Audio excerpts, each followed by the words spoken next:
o sino das notificações. Olá, meus ilustres amigos e amigas, bem-vindos a mais um vídeo no meu canal, no seu canal, no nosso canal de estudos, Verdades Ocultas da Bíblia. E estamos aqui com o filósofo Matheus Benites, né? Tem um canal fantástico aqui no YouTube sobre filosofia, ateísmo, reflexão, religião.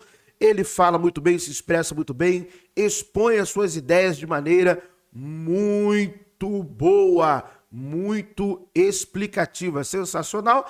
E ele está no podcast do Cauê Santos, para mim um dos melhores podcasts da atualidade, né? Pelas pessoas que têm levado ali, pela maneira como as conversas são conduzidas, beleza? E em um trecho de um corte, aliás, se inscreva no canal do Matheus Benites, beleza? Se inscreva no podcast Cauê Santos, se inscreva no canal de Cortes Cauê Santos Oficial, tá bom? Eles estarão falando aqui sobre a obra do Nietzsche, né? Assim Falou Zaratustra, no aspecto do super-homem, ou o além do homem. E eu tenho um particular interesse nesse tema por ter lido a obra Assim Falou Zaratustra, por ter entendido, né, o do porquê que a obra leva esse título, por ter lido também o Avesta, entendido a filosofia zoroastriana. Então tem uma série de questões, uma série de fatores que envolvem o Assim Falou Zaratustra e que o Nietzsche poderia ter escolhido qualquer outro tema para falar sobre a filosofia que ele queria colocar, mas ele coloca Zaratustra por uma razão. E talvez eu fale da razão aqui. Vamos lá então, vamos ouvi-los. Olha, esse corte é sensacional, hein? Para você que é ateu, para você que busca algo a mais do conhecimento, para você também que está vidrado aí nas questões simbólicas, iniciáticas, esse corte aqui é muito bom. Vamos lá então, vamos ouvi-los. Faz sentido. Eu recentemente, cara, dei de cara com... Eu li O Estrangeiro recentemente, do Camus lá, e eu realmente agora tô numa situação que eu também acho que a vida por si só é meio que um absurdo, assim, só que eu não consigo... Veja, só a aparência de absurdo. Pode ser que ela não seja absurda, mas é uma aparência de absurda pra gente, sim. Ah, talvez ela é de fato... Não, assim. então, mas essa é a aparência de absurdo, entendeu? Ah, tá, entendi. Só que como conseguir realmente abraçar, cara, esse... Pra você conseguir abraçar 100%, você teria que se tornar o super-homem de Nietzsche? Ou não? Eu acho que não, esse é um ótimo questionamento. Eu acho que a gente consegue... O que é o super-homem, primeiro? Tá, mas me lembra de voltar nisso. Então, o super-homem é um Übermensch, né, que pode ser traduzido também como sobre-homem, overman, além do homem, algumas pessoas preferem essa tradução. É um ser que supera o bem e o mal e instala seus próprios valores, levando uma vida autêntica e plena de sentido. Então, no Zaratustra, que é uma obra singular, uma mistura de poesia épica, poesia lírica, ditirambo, paródia de evangelho, tratado de filosofia, é realmente uma obra única na história da literatura e muito pouco apreciada. Pausa rápida aqui. Se você assistiu até aqui, considere se inscrever no canal. Isso nos ajuda a trazer convidados cada vez mais incríveis e ter conversas mais interessantes. Então, se inscreva no canal e ative o sino das notificações para não perder nenhum episódio. Eu estou inscrito já, tanto no Cauê Santos, no canal de cortes, e volto a dizer, é um excelente podcast. Minha sugestão é que deve já começar a chamar o pessoal para falar de finanças, né? Essas coisas assim. Bom, minha opinião como um apreciador do podcast. E enriquecer muito o podcast. Então, de volta ao podcast. A ideia do super-homem sofre uma evolução. Zaratustra é um profeta que inventou o bem e o mal, mas ele adquiriu mais conhecimentos em sua solidão e ele quer, como um balde cheio de mel, né, compartilhar dessa sua sabedoria, uma taça que quer transbordar. Ele então desce para os homens e diz: olha, eu vos apresento o super-homem. O homem precisa ser superado, pois ele é apenas uma ponte entre o macaco e o super-homem. O que você Lembrando que essa praticamente é uma síntese da história verdadeira do Spitama, do Zaratustra. O Zaratustra, ele recebe a mensagem, a iluminação de Ahura Mazda, ele tem um período de meditação, isso está na tradição avéstica, não tem Jesus vai para o deserto, o Siddhartha também tira um período de meditação, isso faz parte da construção mítica, né? Dessa jornada desses heróis épicos, desses profetas, desses semideuses, desses deuses, desses budas, desses iluminados. Então, esse período na vida do Zaratustra, do Zoroastro, realmente existe de acordo com a tradição zoroastriana. Beleza? A diferença é que o princípio da luz infinita, o Ahura Mazda, no livro do Nietzsche, ele não tem. Esse princípio praticamente não vai existir. Ele é substituído por esse conceito. E tem um sentido o do porquê que o Nietzsche faz dessa forma. fez pra superar o homem? E aí o público reage, esse cara tá maluco, que baboseira ele tá falando, fica com seu super-homem aí. E ele percebe, eu vim cedo demais. Mas o homem seria o que nessa... Seria uma passagem. Ele tinha que preparar o terreno para um ser superior, que é o super-homem. Entretanto, Zaratustra se arrepende. Mas a Peraí. definição de homem seria nós, assim, como seres humanos? Seria um ser, pro Nietzsche, seria um ser limitado pela moral. Né? Incapaz de superar essa... Não do quesito biológico, né? Não, não é biológico, é existencial mesmo. E aí o super-homem vai ser... Veja, tem o primata anterior, que é o ser que é incapaz de pensar filosoficamente, existencialmente.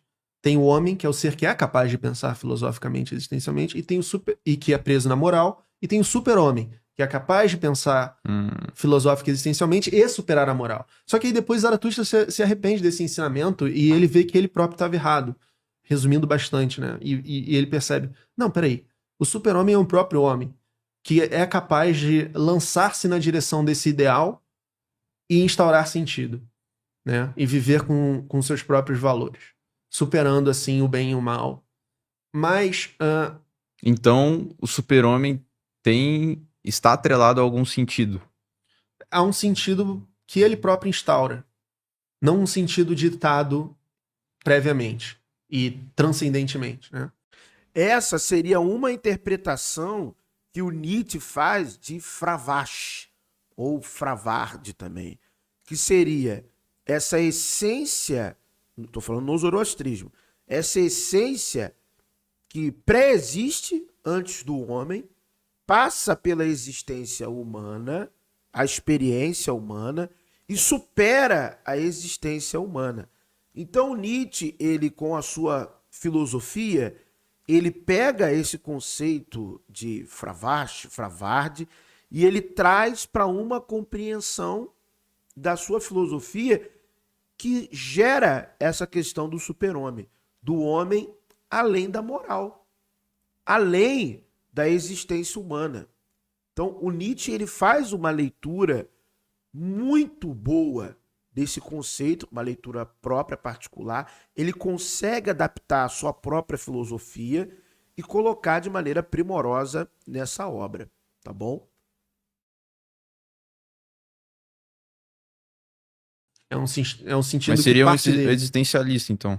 É isso. Ele vai inaugurar, né, junto com Kierkegaard, com Dostoiévski, essa corrente, né? Mas por que pra Nietzsche, então, existiram poucos super-homens? Você falou Jesus, Não Napoleão... existiu nenhum, na verdade.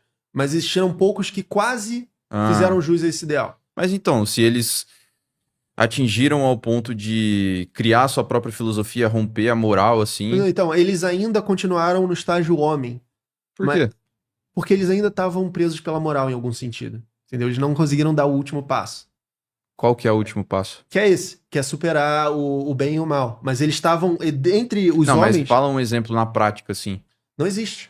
Porque é impossível, né? O super-homem do Nietzsche, eu considero ser impossível. Mas, como um ideal, ele é um ideal que vale bastante a pena. Né? Como uma meta impossível. Um né? psicopata, serial killer, Mas aí entram outras questões, por exemplo.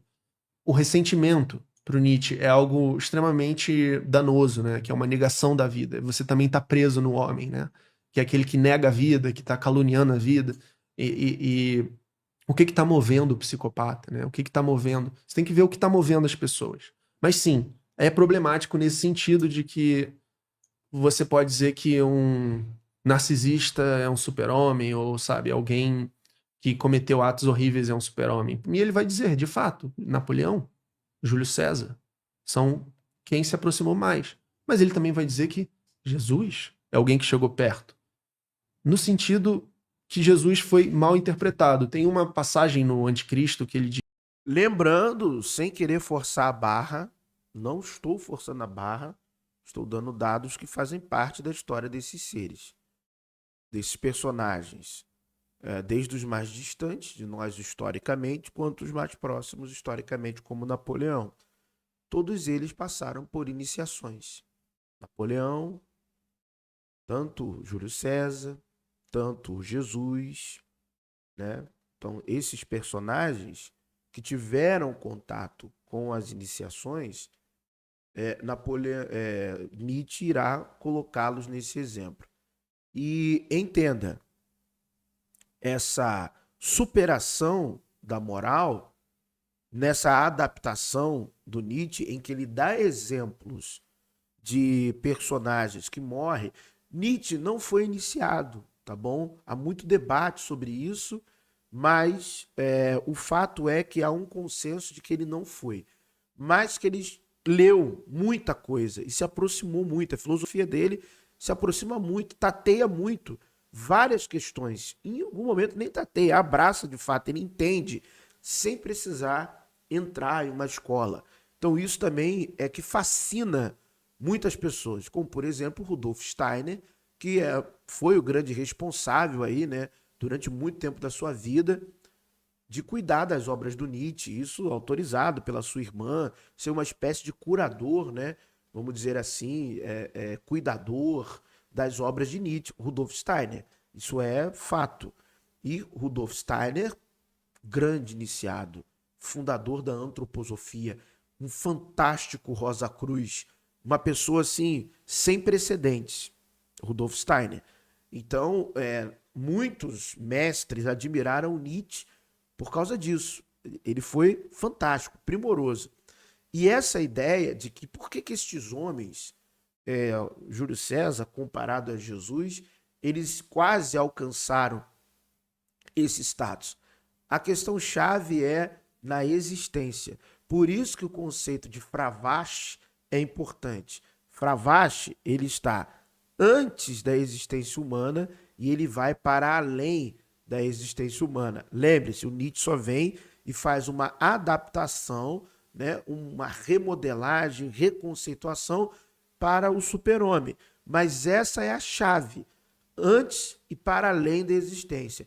Não que o Nietzsche acreditava numa vida após a morte, eu não estou dizendo isso, mas eu estou dizendo que entender esse conceito-chave é fundamental para você entender o propósito, o valor da própria existência, da sua existência e do outro. Então, do ponto de vista de você ir além da moral para alcançar o seu objetivo, o seu propósito, quanto para viver em harmonia.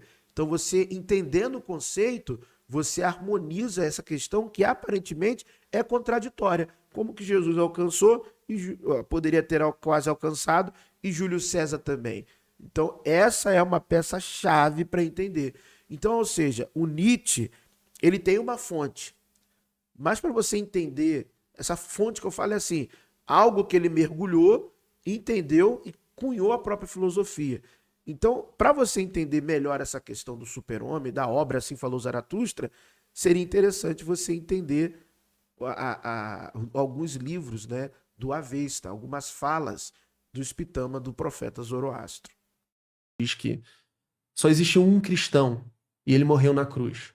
Veja, eu não concordo com essa interpretação de Nietzsche de Jesus. Eu acho que, de fato, Jesus foi um pregador apocalíptico, histórico, que acreditava no fim dos tempos e tal. Mas ele interpreta Jesus à sua maneira ou cria um Jesus à sua maneira, que é bem interessante, que é o seguinte.